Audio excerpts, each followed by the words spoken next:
For the vast majority of the country, it is getting progressively more difficult to live within their household budget while runaway inflation erodes real incomes and piles extreme pressure on middle and low income groups. With inflation surging to 24.9% in July, the highest it has been in over 14 years, survival is rapidly taking over as the primary driver of economic decision-making in the average household. The wave has been building over the past 3 months, ever since the new government led by the PML-N finally decided in May to unwind unaffordable fuel subsidies as it sought to reassure the IMF that Pakistan would be rethinking its spending programs to reflect greater fiscal responsibility. With industries directly dependent on the cost of fuel impacted sharply by the decision, it is no surprise that the transport index shot to nearly 65% in July and electricity charges rose by more than 39%.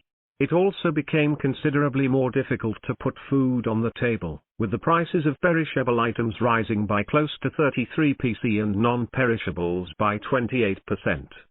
While global market conditions may be responsible for the oil and commodity price shocks that have severely jolted the economy, the current government is not without blame. It has failed to enforce an effective regulatory mechanism to thwart unscrupulous traders looking to capitalize on the turmoil. It has been reported that ghee, cooking oil, meat, fruit and vegetable prices have risen sharply due to administrative failure to control prices. It was critical that the government take this particular responsibility very seriously to mitigate the impact of external factors on inflation, but it has failed to do so. The divisions over economic policy within the PML-N seem to have considerably weakened the government's hand. Recent hits to its political standing have also not helped, as they have encouraged the perception that the government is weak and not in control.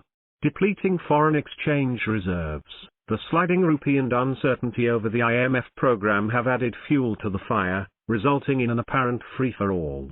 The government must realize that all of this will not be without political cost.